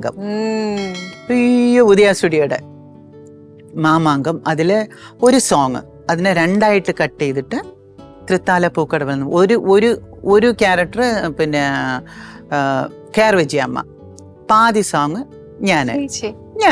ഞാനും നസീർ സാറും ഞാനും കെയർ വിജയമ്മയും. അപ്പൊ അന്നൊക്കെ എങ്ങനെയാന്ന് വെച്ച് കഴിഞ്ഞാൽ ഇന്നത്തെ പോലെ ഓരോ സിനിമയ്ക്കും നമ്മൾ എടുക്കുന്ന കോസ്റ്റ്യൂം പുതിയതായിരിക്കണം എന്നൊന്നുമില്ല. പോയ പടത്തിൽ ഇപ്പൊ ഷീലാമ്മയോ ആരെങ്കിലും ഇട്ടിരുന്ന ഭാര്യ ചേച്ചിയോ ഒക്കെ ഇട്ടിരുന്ന കോസ്റ്റ്യൂം അവിടെ കാണും. അത് ഈ പടത്തിൽ അഭിനയിക്കുന്ന ഹീറോയിൻസിന് കുറച്ചൊന്ന് ആൾട്ടർ ചെയ്ത് കൊടുക്കും. അപ്പൊ ഞാൻ ആദ്യമായിട്ട് മറ്റേ അന്നത്തെ കോസ്റ്റ്യൂമൊക്കെ അറിഞ്ഞുകൂടെ, മറ്റേ നസീർ സാർ ഇങ്ങനെ സൈഡിൽ ഇതൊക്കെ വെച്ചിട്ട് നിറച്ച് ജുവൽസ് ഒക്കെ ഇട്ടിട്ട് ഞാൻ ആദ്യമായിട്ട് ഇടുന്ന ആ ഭംഗിയുള്ള മറ്റേ ജീനയൊക്കെ വെച്ച് സ്റ്റോൺസ് ഒക്കെ വെച്ചുള്ള ഡ്രസ്സ് ഷീലാമ്മ ഇട്ട ഡ്രസ്സാണ്. അപ്പൊ ചേച്ചിയുടെ ആ ഒരു ആംബിഷൻ ഒന്ന് ആലോചിച്ചു എങ്ങനെ പോയിന്ന്. പക്ഷെ ഇത് കഴിഞ്ഞ് ഡ്രസ്സൊക്കെ ഇട്ട് വന്ന് തലയിൽ മറ്റേ ഈ കൊടി പോലെ ഇങ്ങനെ മറ്റേ കുന്നുപോലെ കുറെ ഇതുകളൊക്കെ വെച്ച് കെട്ടി, ഇവിടെ വട അങ്ങനെയൊക്കെ വെച്ച് കെട്ടി വന്നു. നസീർ സാറ് വന്നു. തൃത്താല പൂക്കടന്ന് കൈവച്ച് ഒരൊറ്റ കരച്ചില്. സങ്കടം കൊണ്ടല്ല, ഡ്രീം കം ട്രൂല് സന്തോഷം പറയാലോ. അപ്പൊ അയ്യോ ഇതെന്ത് പറ്റി, ഞാൻ പറഞ്ഞു സന്തോഷം കൊണ്ടാണ് നോക്കും. അന്നത്തെ ഈ മസ്കാരയൊക്കെയാണ് ഇങ്ങനെ ലൈൻ ഒഴുകുന്നു. കരച്ചിൽ നിർത്തണ്ടേ ചേച്ചിക്ക് ആ വികാരം കൺട്രോൾ ചെയ്യാൻ ഇങ്ങനെ ആവണം. അപ്പൊ നസീർ സാറ് മോളെ കരച്ചിൽ നിർത്താദ്യം, എനിക്ക് യഥാർത്ഥമാണോ ഞാൻ ചെയ്യുന്നത്, നമ്മൾ പറയില്ലേ നുള്ളി നോക്കണം. എന്നിട്ട് ശരി ഒന്ന് ബ്രേക്ക് കൊടുക്കൂ എന്ന് പറഞ്ഞിട്ട് ഞാൻ ബ്രേക്ക് ചെയ്തതിന് ശേഷം എന്നിട്ട് പോയി ഇതൊക്കെ ടച്ച് ചെയ്ത് മനസ്സിനൊക്കെ കൺട്രോൾ ചെയ്തിട്ടൊക്കെ വന്നിട്ട് പിന്നെ. പക്ഷെ ചേച്ചി എനിക്ക് തോന്നുന്നു ചേച്ചിയുടെ ആ ഒരു എന്താ പറയാ ഒരു വേവ് ഭഗവാനിലേക്ക് വരെ എത്തിയിട്ടുണ്ടാവും. എനിക്കാവണം. നസീർ സാറിന്റെ മകന്റെ ആദ്യത്തെ പടത്തിലെ ഹീറോയിനും ഞാനാണ്. അച്ഛൻ്റെയും കൂടെ അഭിനയിച്ചു, മോൻ്റെയും കൂടെ അഭിനയിച്ചു, ശിവാജി സാറിന്റെ കൂടെ അഭിനയിച്ചു, പ്രഭുവിന്റെ കൂടെ അഭിനയിച്ചു, പ്രഭുവിന്റെ മകൻ എന്റെ മകനായിട്ട് അഭിനയിച്ചു. ചേച്ചി ഇനി ഒരു കാര്യം ചോദിച്ചോട്ടെ, ചേച്ചിക്ക് മിസ്സായി പോയ ഏതെങ്കിലും ഒരു നായകനുണ്ടോ? ഉണ്ട്. ഒന്ന് MGR അയ്യ. കാരണം ഞാൻ സിനിമ ഫീൽഡിൽ എൻ്റർ ആകുമ്പോഴാണ് അദ്ദേഹം നവരത്നം എന്നുള്ള ആ ഫിലിം ആക്ട് ചെയ്ത് കഴിഞ്ഞിട്ട് പിന്നെ പൊളിറ്റിക്സ് ഇതായത്. ഹീറോയിനായിട്ട് അഭിനയിക്കാൻ പറ്റാത്ത വേറൊരു ഹീറോ മോസാർ. കാരണം മകളായിട്ട് അഭിനയിച്ചു, അനിയത്തിയായിട്ട് അഭിനയിച്ചു, ഹീറോയിനായിട്ട് അഭിനയിച്ചിട്ടില്ല. ഈ 2 പേര് മാത്രമേ ഉള്ളൂ, വേറെ എല്ലാവരുടെയും കൂടെ. അതാണ് ഈ പറഞ്ഞ പോലെ തെന്നിന്ത്യൻ താരമായിരുന്നു ചേച്ചി. വാസ് എ സൂപ്പർ സ്റ്റാർ അല്ലെ, ലേഡി സൂപ്പർ സ്റ്റാർ ആയിട്ട് ഇങ്ങനെ നിറഞ്ഞു നിൽക്കുന്നു ഇൻ പല ലാംഗ്വേജസ്. അപ്പോഴാണ് ചേച്ചി നമ്മുടെ ലാലേട്ടനെ കാണുന്നത്. ലാലേട്ടൻ പക്ഷേ ഈ പറഞ്ഞ പോലെ സൂപ്പർ സ്റ്റാർ ആയിട്ടില്ല. ഓക്കെ, അപ്പൊ ചേച്ചി ആസ് എ സൂപ്പർ സ്റ്റാർ ചേച്ചി സെറ്റിലേക്ക് വരുന്നു, ലാലേട്ടനെ കാണുന്നു. ആ ഒരു സംഭവം ഇല്ലേ ചേച്ചി, അതെന്താന്ന് ഞാൻ പിന്നെ ലാലേട്ടന്റെ ഹീറോയിൻ, ഫസ്റ്റ് ഹീറോയിൻ ഞാനാണ്. ഫസ്റ്റ് ഡുവറ്റ് കേൾക്കാത്ത ശബ്ദം, ഡയറക്ടർ ബാലചന്ദ്ര മേനോൻ. ഞങ്ങൾക്ക് പക്ഷേ ഞങ്ങളുടെ ഈ പാടമല്ലേ ഇരിക്കുന്നത്. അതെ, അത് കഴിഞ്ഞതിന് ശേഷം പിന്നെ ഒരു ഫുൾ ലെങ്ത് എന്ന് പറഞ്ഞ, അതായത് ടോട്ടൽ ഫിലിം ഷോൾഡറിലെടുത്ത പടം രാജാവിന്റെ മകൻ. രാജാവിന്റെ മകൻ തമ്പിച്ചായൻ ഡേറ്റ് ചോദിച്ചു വരുമ്പോ എനിക്ക് ഒറ്റ ദിവസം പോലും ഇല്ല. കാരണം തമിഴ്, തെലുങ്ക്, കന്നഡ 3 ഷിഫ്റ്റ്. കാരണം അന്ന് ടോട്ടൽ ഷൂട്ടിംഗ് മദ്രാസിലാണേ. രാവിലെ മലയാളം ചെയ്യും, ഉച്ചയ്ക്ക് തമിഴ് ചെയ്യും, രാത്രി. അങ്ങനെ എനിക്കത് ഇഷ്ടമായിരുന്നു. ഞാൻ ഒരിക്കൽ പോലും എൻ്റെ ജീവിതത്തിൽ കംപ്ലൈൻറ്റ് ചെയ്തിട്ടില്ലാത്തൊരു, എനിക്ക് ഇരിക്കാൻ പോലും പറ്റുന്നില്ല, പറഞ്ഞിട്ടില്ല. കാരണം ഞാൻ അവിടെ വരാൻ ആഗ്രഹിച്ചതല്ലേ. അപ്പോൾ ദൈവം നമുക്ക് തരുമ്പോൾ നമ്മൾ ഒരിക്കലും കംപ്ലൈൻറ്റ് ചെയ്യരുത്. അതെൻ്റെ അഭിപ്രായം. സോ അപ്പോൾ ആ സമയത്ത് വരുമ്പോൾ ഞാൻ പറഞ്ഞു തമ്പിച്ചായ എൻ്റെ ഡേറ്റ്. അപ്പോൾ എൻ്റെ തമ്പിച്ചായനെ എൻ്റെ അമ്മയും ഭയങ്കര ക്ലോസ് ഫ്രണ്ട്സാണ്. അപ്പോൾ പറഞ്ഞു, ചേച്ചി അംബിക ഈ പടത്തിൽ അഭിനയിച്ചേ പറ്റൂ. അപ്പം അമ്മ എന്തെങ്കിലും പറഞ്ഞു കഴിഞ്ഞാൽ ഞാനൊന്നും പറയില്ല എന്നറിയാം. തമ്പി ഇങ്ങനെ ഒന്ന് ചോദിക്കും, കൊടുക്ക് ഡേറ്റ് എന്ന് പറഞ്ഞു. അപ്പൊ ഇപ്പൊ എങ്ങനെയുണ്ട്, തന്നല്ലേ പറ്റൂന്ന്. അങ്ങനെ കൊടുത്ത പടം. അത് അവിടെ പെറുക്കി ഇവിടെ പെറുക്കി ഇങ്ങനെ പെറുക്കി അങ്ങനെ പെറുക്കി കൊടുത്ത പടം. അത് ഈ പറഞ്ഞ പോലെ ഒന്നും ഞങ്ങൾക്ക് അതിന്റെ ബാക്ക് അറിയില്ല. പക്ഷെ ഞങ്ങൾ കാണുന്നത് ഒരു ഭയങ്കര സൂപ്പർ ഡൂപ്പർ ഹിറ്റ് അല്ലെ. അത് മാത്രല്ല ചേച്ചിയുടെ ഒരു എന്തോ ഒരു രാശി, I mean still touch wood ഒന്നും വരാതിരിക്കട്ടെ ദേവി, ആ ഒരു രാശി അല്ലെങ്കിൽ ചേച്ചിയുടെ ഒരു എന്താ പറയാ ഓറ എന്ന് പറയുന്നത് സംതിങ് ഗ്രേറ്റ്. ബിക്കോസ് ചേച്ചി തൊടുന്നെല്ലാം ബിക്കംസ് ഹിറ്റ് അല്ലെ. ചേച്ചി അഭിനയിച്ചതിൽ എനിക്ക് തോന്നുന്നു 3/4 പടം ആണ്. വേറെ എങ്ങനെയാന്ന് വെച്ചാൽ ഞാൻ വർക്ക് ചെയ്യുന്ന സമയത്ത് ഓരോ സിനിമ അഭിനയിക്കുമ്പോഴും ഞാൻ പ്രാർത്ഥിക്കും. ഞാൻ എത്ര പടങ്ങൾക്ക് അംഗപ്രദക്ഷിണം അടിപ്രദക്ഷിണം ഒക്കെ ചെയ്തിട്ടുണ്ടെന്നറിയോ ഹിറ്റാവാൻ? ശരിക്കും 21 ദിവസം വെജിറ്റേറിയൻ ഫുഡ് പിന്നെ വ്രതം ഇരുന്നിട്ട് മറ്റേ അടിപ്രദക്ഷിണം അറിയില്ല, അത് ചെയ്തിട്ടുണ്ട്. അംഗപ്രദക്ഷിണം ചെയ്തിട്ടുണ്ട്. കാരണം ഒരു സമയത്ത് എന്ത് പറ്റിയെന്ന് വെച്ചാൽ ഞാൻ തമിഴ് പടം അഭിനയിച്ചുകൊണ്ടിരിക്കുന്ന സമയത്ത് ടീനേജർ 21 ആയിട്ടില്ല, ആ സമയത്ത് ശിവാജി സാറിന്റെ കൂടെ ഒരു ഫിലിം വന്നു, വാഴ്ക്കൈ. അതിലാണ് എനിക്ക് കലൈമാമണി അവാർഡ് കിട്ടിയത്. ആ സമയത്ത് എല്ലാരും കൂടെ എന്നെ അങ്ങ് പറഞ്ഞു പേടിപ്പിച്ചു. ശിവാജി സാറിന്റെ കൂടെ ഹീറോയിനായിട്ട് അഭിനയിച്ചു. ഇനിയിപ്പം KR വിജയ, സുജാത ചേച്ചി ആ ഒരു അമ്മ ഗ്രൂപ്പിൽ കൊണ്ടുവന്ന് വിടും. എനിക്കോ ടെൻഷൻ. ആ സമയത്താണ് വേറെ 2 പടം കൂടെ റിലീസായത്. ഞാൻ പാടും പാടലാണോ കാക്കച്ചേട്ടാണോ എനിക്ക് ഓർമ്മയില്ല. അപ്പൊ എനിക്ക് ഹിറ്റായില്ലേ പറ്റൂ. അത് എന്റെ ദൈവമേ, ഇത് പ്രാർത്ഥിക്കാൻ ആ 2 പടങ്ങളും ഹിറ്റാവണം എന്നുള്ളത് പ്രാർത്ഥിക്കാനാണ് അംഗപ്രദർശനം ചെയ്തത്. 2 പടവും ഹിറ്റ്. അതില് കലൈമാമണി വന്നിട്ട് ശിവാജി സാർ പറഞ്ഞു இந்த പടத்துக்கு ഉനക്ക് അവാർഡ് വരുമെന്ന് കിട്ടുകയും ചെയ്തു. ചേച്ചി ഫിലിമിലേക്ക് വരുന്നത് ഞങ്ങൾക്ക് ആദ്യം മൂലേ പറയണം. ചേച്ചി ഇപ്പൊ 6-ാം വയസ്സിൽ സ്ക്രീനിൽ കണ്ടു അഭിനയിക്കണം നിശ്ചയിച്ചു. Okay, well and good. അത് കഴിഞ്ഞിട്ട് ചേച്ചിക്ക് ഒരു വരണ്ടേ, ആരെങ്കിലും ഒക്കെ അറിയണ്ടേ, പരിചയപ്പെടണ്ടേ. മറ്റേ നമ്മുടെ ഒരു നോർമൽ ഫാമിലി, നമ്മളെ ഫാമിലിയിലൂടെ പോയി ഫിലിം കാണുന്നു, ഇതല്ലേ ഉള്ളൂ. നെക്സ്റ്റ് ചേച്ചിയുടെ ജേർണി ടുവേർഡ്സ് സ്ക്രീൻ, അതാണ് ഞങ്ങൾക്ക് അറിയണ്ടേ. അതെങ്ങനെയാന്ന് വെച്ച് കഴിഞ്ഞാല് സ്കൂളിലെ എല്ലാ കോമ്പറ്റീഷനും ഞാൻ പങ്കെടുക്കും, സ്പോർട്സ് ഒഴികെ. ഒരു സ്പോർട്സിലും ഞാൻ കാണില്ല. പക്ഷെ എന്താ അറിയില്ല, എനിക്കറിയാന്നുള്ള ആകെ ഉള്ള സ്പോർട്സ് ഉറക്കം, തീറ്റ, 2 മാത്രമേ ഉള്ളൂ. വേറെ ഒരു സ്പോർട്സും എനിക്കില്ല. പിന്നെ പാട്ട്, ഡാൻസ്, എഴുത്ത്, mono act, mimicry, fancy dress എല്ലാത്തിനും ഉണ്ടാവും. പദ്യപാരായണം എല്ലാത്തിനും ഉണ്ടാവും. എല്ലാത്തിനും പ്രൈസും വാങ്ങിക്കും. ട്രിവാൻഡ്രത്ത് 2-3 കോമ്പറ്റീഷൻ പങ്കെടുത്തപ്പം ഒരു പ്രാവശ്യം ഭാരതി ചേച്ചി എനിക്ക് അവാർഡ് തന്ന. അപ്പം അവാർഡ് വാങ്ങിക്കും, പോവും, വീണ്ടും തിരിച്ചു വരും, അവാർഡ് വാങ്ങിക്കും, പോവും. അപ്പൊ എൻ്റെ അടുത്ത് ഭാരതി ചേച്ചി പറഞ്ഞു, നീ ഇവിടെ തന്നെ നിൽക്കു വെച്ചു, എല്ലാം വാങ്ങിച്ചിട്ട് പോകുന്നു. അത് കഴിഞ്ഞ് വേറൊരു ഫംഗ്ഷൻ വന്നപ്പോ മൗസാർ വരുന്നു, ഇത് പോകുന്നു. അപ്പോഴാണ് പിന്നെ ഉമാ സ്റ്റുഡിയോ തുടങ്ങാൻ പോകുന്നു എന്ന് അറിഞ്ഞത്. അപ്പൊ അവാർഡ് വാങ്ങിച്ചുകൊണ്ടിരിക്കുമ്പോൾ സാർ സ്റ്റുഡിയോ തുടങ്ങാൻ പോകുന്നു എന്ന് അറിഞ്ഞു. ഞാൻ ആ സിനിമ അതിന്റെ ഇടയിൽ കൂടെ ഈ ഓണത്തിന്റെ ഇടയിൽ പൊട്ടുവെച്ചിടല്ലേ, അതെ, എവിടെ ഷൂട്ടിംഗ് ഉണ്ടെങ്കിൽ എനിക്ക് പോകണമെന്ന് ആഗ്രഹം. അതിനുശേഷമാണ് ഈ ചോറ്റാനിക്കരമ്മ ഷൂട്ടിംഗ് നടക്കുന്ന മെരിലാൻഡിൽ നടക്കുന്നു എന്ന് പറഞ്ഞു പോയി. ഭയങ്കര സങ്കടം, പടം തീർന്നുപോയി. അതുപോലെ ഡയറക്ടർ പറഞ്ഞു, ഒരു 2 ആഴ്ച മുമ്പ് വന്നിരുന്നെങ്കിൽ കൊച്ചേ ആ ക്യാരക്ടർ നീ ചെയ്യില്ലായിരുന്നു എന്ന് പറഞ്ഞു. അത് കഴിഞ്ഞു അപ്പം പറഞ്ഞു, എനിക്ക് പറ്റില്ല, എനിക്ക് ഫ്രെയിമിൽ എന്നെ കണ്ടേ പറ്റൂ എന്ന് പറഞ്ഞു. അതുപോലെ ചോറ്റാനിക്കര അമ്പലത്തിലൊക്കെ പോയിട്ട് വന്നിരിക്കുകയാണ്. അപ്പം മേക്കപ്പ് മാൻ വേലപ്പൻ എന്ന് പറഞ്ഞു, അദ്ദേഹമാണ് മേക്കപ്പ് ഇടുന്നത്. മേക്കപ്പ് ഇട്ട് വന്നപ്പം ക്യാമറാമാൻ പറഞ്ഞു, കാണാൻ നല്ല ഭംഗിയുണ്ട്, നീ വലിയ ആർട്ടിസ്റ്റായിട്ട് വരുമെന്ന്. തെലുങ്കിലും ക്യാമറാമാൻ താര പറഞ്ഞു കഴിഞ്ഞപ്പോൾ അതും കൂടെ ആയി കഴിഞ്ഞപ്പോൾ ഭയങ്കര സന്തോഷമായി. അതെ, സന്തോഷം മാത്രമല്ല, സുന്ദരി എന്നൊക്കെ പറയുമ്പോൾ ചെറിയൊരു അഹങ്കാരമൊക്കെ വരുമല്ലോ, ഒരു വലിയ അഹങ്കാരമൊക്കെ വന്നു. അത് കഴിഞ്ഞതിന് ശേഷം ചോറ്റാനിക്കരമ്മ കഴിഞ്ഞു, ധീരസമീരെ വന്നു.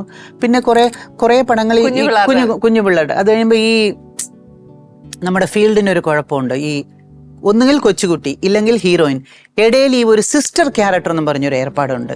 സ്റ്റക്കായി കഴിഞ്ഞാൽ സ്റ്റക്കാവും. പിന്നെ സിസ്റ്റർ ആയിരിക്കും.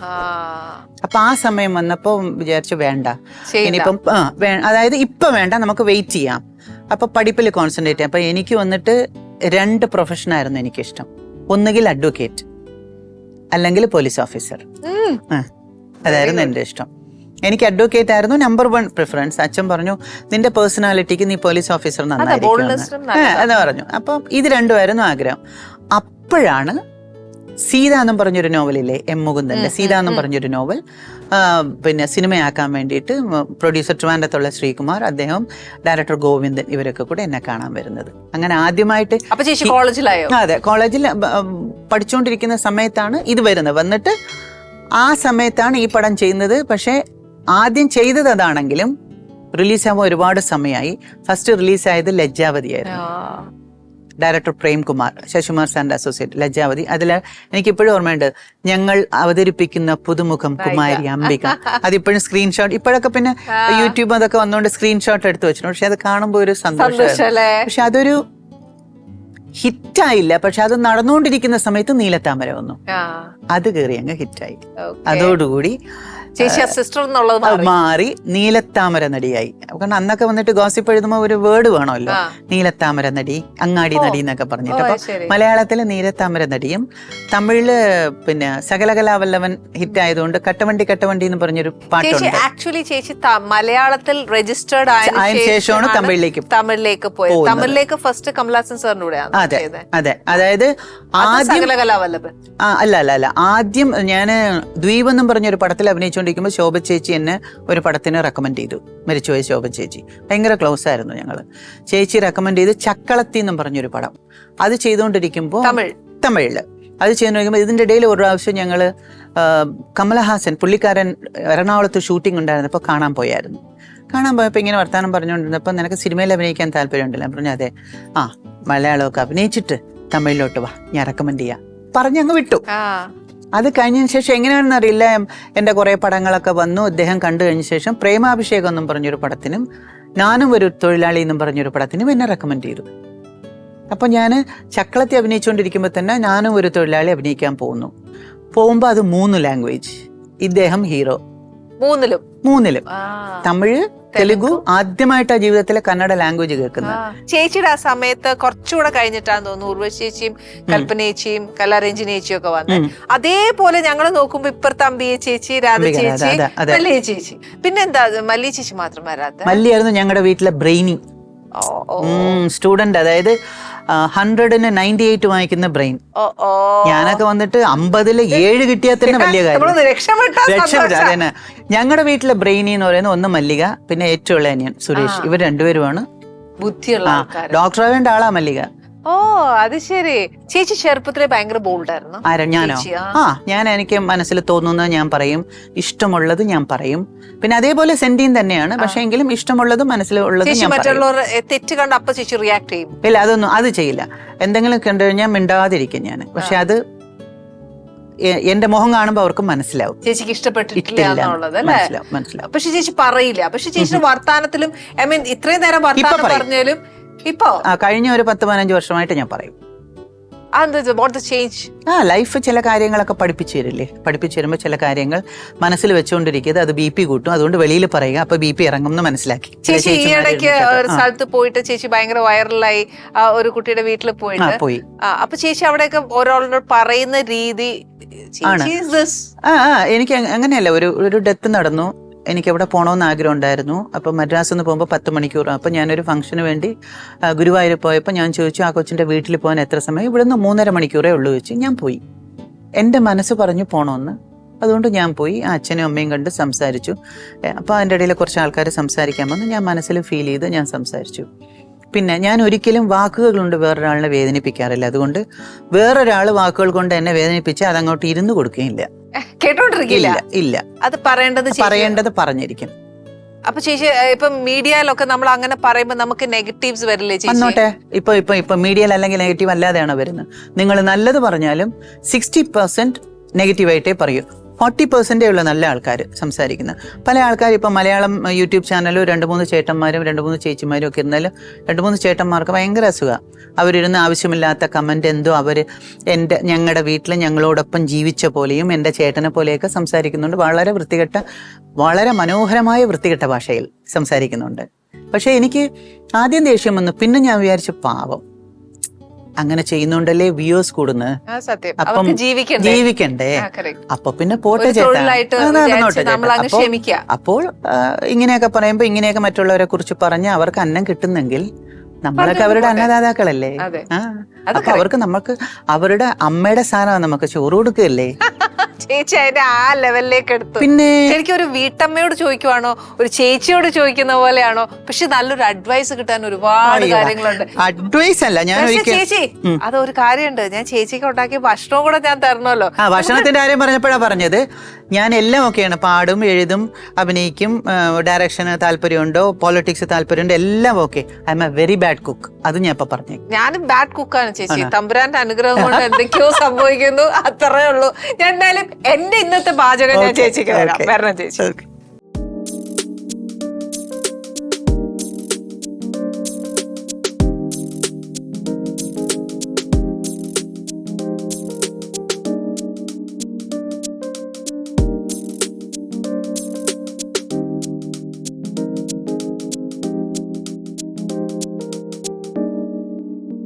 ചേച്ചി നമ്മൾ ഒത്തിരി നല്ല വർത്താനം അവിടെ പറഞ്ഞേ.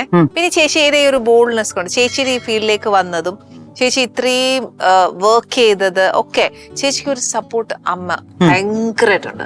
അമ്മയുടെ ഒരു റോൾ ചേച്ചി ഇതിലേക്ക് വരാനും, ഈവൻ ചേച്ചിയുടെ 6 വയസ്സിൽ അമ്മയോട് അഭിനയിക്കണം എന്ന് പറഞ്ഞ് വാശി പിടിച്ചപ്പോഴും അമ്മ ഷൂട്ടിംഗ് കാണാൻ പോകണമെന്ന് അമ്മയോട് വാശി പിടിച്ചു. അമ്മയുടെ ഒരു good role in your life is there. ഉണ്ട്, അമ്മയും അതെ, അച്ഛനും അതെ. കാരണം ഇപ്പം അമ്മ മക്കളുമായിട്ട് അഭിനയിക്കാൻ പോകണമെന്ന് പറയുമ്പോൾ അച്ഛൻ പറയണം വേണ്ട എന്ന് പറഞ്ഞാൽ അവിടെ തീർന്നില്ലേ.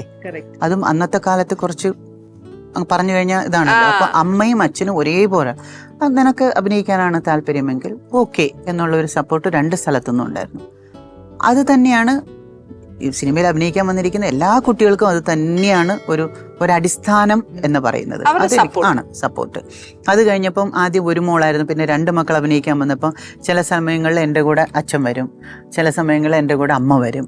ചേച്ചി എങ്ങനെ ഫീൽഡിലേക്ക് വന്നത്? ചേച്ചി വന്നതിന് ശേഷം? ഞാൻ വന്നതിന് ശേഷമാണ് വന്നത്. അതൊക്കെ വന്നിട്ട് അവൾക്ക് ലക്കായിരുന്നു. ഷീസ് എ വെരി, എന്താ പറയുക, നമ്മുടെ ഇൻഡസ്ട്രിയിലുള്ള one of the luckiest heroines ആണ് അവള്. ചേച്ചി ഒരുപാട് സ്ഥലങ്ങളിൽ ഇങ്ങനെ പല ലാംഗ്വേജസ് ചെയ്ത് ഇങ്ങനെ എത്ര സ്ഥലത്ത് പോയിട്ടുണ്ടാവും. ചേച്ചി ഭയങ്കര ഫുഡിനോട് എങ്ങനെയാണ് ചേച്ചിയുടെ ഇഷ്ടം? എനിക്ക് ഫുഡ് എന്ന് പറയുന്നത്, ഞാൻ എൻ്റെ ചെറിയ വയസ്സിൽ വളരെ മെലിഞ്ഞ് ഒരുപാട് സൈസിലിരുന്ന ആളാണ്. ആവശ്യത്തിന് ഫുഡ് കഴിക്കാം. എനിക്ക് മരച്ചീനിയും മീനും എന്ന് പറഞ്ഞാൽ ഭയങ്കര ഇഷ്ടമാണ്. എൻ്റെ അമ്മുമ്മയാണ് best cook in the world. അമ്മുമ്മ നല്ല സിംഗപ്പൂരുള്ള കിഴങ്ങും മറ്റേ മത്തിയും കൂടെ ചെയ്തൊരു സാധനം തരും. ആ ചട്ടിയിലൊക്കെ കൊണ്ടുവന്ന് തന്നാലുണ്ടല്ലോ ഒറ്റയടിക്കിരുന്ന് അങ്ങനത്തെ ടൈപ്പായിരുന്നു. പക്ഷെ കുക്ക് ചെയ്യാൻ അറിയില്ല. എന്ത് ചെയ്യാനൊക്കെ. ഞങ്ങളുടെ വീട്ടിലെ ബെസ്റ്റ് കുക്ക് അമ്മുമ്മ, അത് കഴിഞ്ഞ് എൻ്റെ അമ്മ, പിന്നെ മല്ലിക, എൻ്റെ 2 ബ്രദേഴ്സ്. അത് കഴിഞ്ഞിട്ടാണ് രാധ. എന്തെങ്കിലും ചെയ്താൽ വായിൽ വെക്കാനെങ്കിലും കൊള്ളാം. ഞാൻ എന്തെങ്കിലും കഴിച്ചു കഴിഞ്ഞാൽ പിന്നെ നമ്മുടെ വീട്ടിലേക്ക് പിന്നെ ആരും വരില്ല, വിളിച്ചാലും വരില്ല. അപ്പൊ വരട്ടെ, പിന്നെ ഒരു ദിവസം കാണാം. ആ ടൈപ്പാണ്. പക്ഷെ ആഹാരം ഇഷ്ടം. പക്ഷെ ചേച്ചി നല്ല ഡെസേർട്സ് ഒക്കെ ചെയ്യത്തില്ലേ? 2 കാര്യം എന്റെ സത്യം. ഒന്ന് കടലപ്രഥമൻ, ഒന്ന് കാരമൽ കസ്റ്റർഡ്. ഇത് 2 എൻ്റെ 2 അമ്മക്കൊക്കെ ഇഷ്ടമാണ്. അതുകൊണ്ട് ഞാനത് പഠിച്ചു. ചേച്ചി അമ്മുമ്മയുടെ കൈയുടെ പാചകം ഒന്നും നമുക്ക് എത്തുവല്ല. പക്ഷെ എന്നാലും ദൈവം തമ്പുരാൻ തന്ന ഒരു അനുഗ്രഹം. അതുകൊണ്ട് ഞാൻ എന്റെ ഇഷ്ടത്തിന് ചേച്ചിയുടെ ഫേവറേറ്റ് ഉണ്ടാക്കി ഞാൻ ചേച്ചിക്ക് ഒന്ന് വിളമ്പി തരാം. ഓക്കെ, കപ്പ.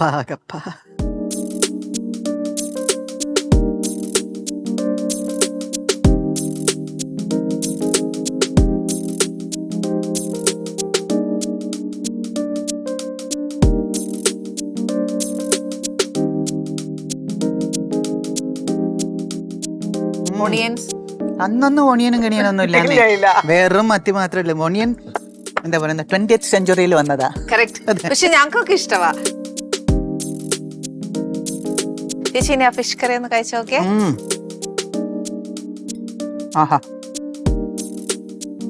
ഇഷ്ടായോ? സത്യം ഇഷ്ടായി, ഭയങ്കര ഇഷ്ടായി. Thank you. ഒരു കുഞ്ഞു മീൻകറി. ഇവിടെ ആരും എരിവ് കഴിക്കില്ലേ? അത്രയില്ല. ആ അതാണ് നല്ല ടേസ്റ്റ്. പക്ഷെ താങ്ക് യു ചേച്ചി. തനി നാടൻ മീൻകറി സത്യം. ചേച്ചി ഇപ്പൊ ഫിലിമിൽ വരാൻ ആഗ്രഹിച്ച ഒരു ഇതുണ്ടല്ലോ, അതുപോലെ ഇനി ചേച്ചിയുടെ ലൈഫില് ചേച്ചി ഇത് ഞാൻ ആവണം, ഇത് ഞാൻ ചെയ്യണം എന്ന് ആഗ്രഹിച്ച എന്തെങ്കിലും ഉണ്ടോ? നെക്സ്റ്റ് എനിക്ക് ഇനിയുള്ളതോ? പൊളിറ്റിക്സ്. അമ്മ പൊളിറ്റിക്സിലൊക്കെ എനിക്ക് പൊളിറ്റിക്സ് ഇഷ്ടമാണ്. എനിക്കിഷ്ടമാണ്. വരാൻ ആഗ്രഹമുണ്ടോന്ന് വെച്ചാൽ ആഗ്രഹമുണ്ട്. ചേച്ചിയുടെ ഈ ഇപ്പം സ്ക്രീനിൽ കണ്ടതുപോലെ അങ്ങനെ ഇൻസ്പയർഡ് വ്യക്തികൾ ഷീലാമയും നസീർ സാർ അത് എനിക്ക് ഇൻസ്പയർഡ് ആയത് MGR അയ്യ, കരുണാകരൻ സാർ. അതാണ് എന്റെ ഇൻസ്പിറേഷൻ. ജയലളിത അമ്മ. ഇനിയിപ്പോ ചേച്ചി പൊളിറ്റിക്സിലേക്ക് ഞങ്ങൾക്ക് പ്രതീക്ഷിക്കാം? എഴുതിയിട്ടുണ്ടെങ്കിൽ വരൂ എന്ന് പറഞ്ഞാൽ വരും. എനിവേ ചേച്ചിക്ക് എന്റെ മീൻകറി ഇഷ്ടപ്പെട്ടു. ഇവൻ ഇത്ര എരിവില്ലെങ്കിൽ പോലും ചേച്ചിക്ക് ഇഷ്ടപ്പെട്ടു എന്ന് പറഞ്ഞാൽ I am so happy. Thank you. ഇത് കപ്പൊന്നുമില്ല, ഇല്ലെങ്കിൽ മറ്റേ ചോറ്റുപാത്രത്തിൽ എടുത്തോണ്ട് വരും. ചേച്ചിക്ക് ഞാൻ പാക്ക് ചെയ്ത് തരാലോ. ഡെഫിനറ്റ്ലി, ഉറപ്പല്ലേ ചേച്ചിക്ക് തരും. പിന്നെ ഈ വീട്ടിൽ അങ്ങനെയൊന്നും ഇല്ല ചേച്ചി, നോ ഫോർമാലിറ്റീസ്. അതേപോലെയാണ് ഇത്രയും തിരക്കിന്റെ ഇടയിലും ചേച്ചി എന്റെ ഷോയിലേക്ക് വന്ന്, ഞാനൊക്കെ ഇങ്ങനെ കോളേജ് ടൈമിൽ ചേച്ചിനെ നോക്കിക്കൊണ്ടിരുന്ന ആൾക്കാരാ ഞാനൊക്കെ. അപ്പൊ ചേച്ചിയുടെ മുമ്പിൽ എനിക്ക് ചേച്ചിക്ക് ഒരു മീൻകറി വിളമ്പി തരാൻ പറ്റുക എന്നൊക്കെ പറയുന്ന സംതിങ് ബ്ലെസ്ഡ്. അത്ര എന്നെ കൊണ്ട് പാചകം ചെയ്യിക്കാതിരുന്നത് പ്രേക്ഷകരുടെ ഭാഗ്യം. പക്ഷെ ഞങ്ങൾ ഒരിക്കൽ ചേച്ചിയെ കൊണ്ട് കസ്റ്റർഡ് അല്ലെങ്കിൽ കടലപ്രഥമൻ ഉറപ്പായിട്ട് ചെയ്യിപ്പിക്കും. ചേച്ചി ഇതേപോലെ സമയം കിട്ടുമ്പോ ഞങ്ങളൊന്ന് വിളിച്ചു പറഞ്ഞാൽ മാത്രം മതി, ഞങ്ങൾക്ക് കൂടെ ആ റെസിപ്പി ഒന്ന് പഠിക്കാമല്ലോ. അത് തരികയല്ലോ കേട്ടോ, അത് തരികയല്ല. Anyway thank you very much ചേച്ചി. ഈ ഇത്രയും ബിസി ഷെഡ്യൂളിൽ വന്നു ഒത്തിരി കാര്യങ്ങൾ, ഈവൻ ചേച്ചിയുടെ ആ ബോൾഡ്നെസ് കൊണ്ട് എത്ര സ്ത്രീകൾക്കാണ് ഇതൊരു മോട്ടിവേഷൻ ആവുന്നത് എന്നുള്ളത് എനിക്കറിയില്ല. പക്ഷെ എന്നാലും ഒരു ചെറിയ രീതിയിൽ, അല്ലെങ്കിൽ ഒരു മഞ്ചാടിക്കാണെങ്കിൽ പോലും അവർക്ക് ആ ഇൻസ്പിറേഷൻ കൊടുക്കാൻ സാധിച്ചെങ്കിൽ I am so thankful and thankful to you also ചേച്ചി. Thank you. Anyway thank you very much ചേച്ചി. ഇതേപോലെ പുതിയ അതിഥികളും പുതിയ വിശേഷങ്ങളുമായിട്ട് നമുക്ക് വീണ്ടും കാണാം. Good by.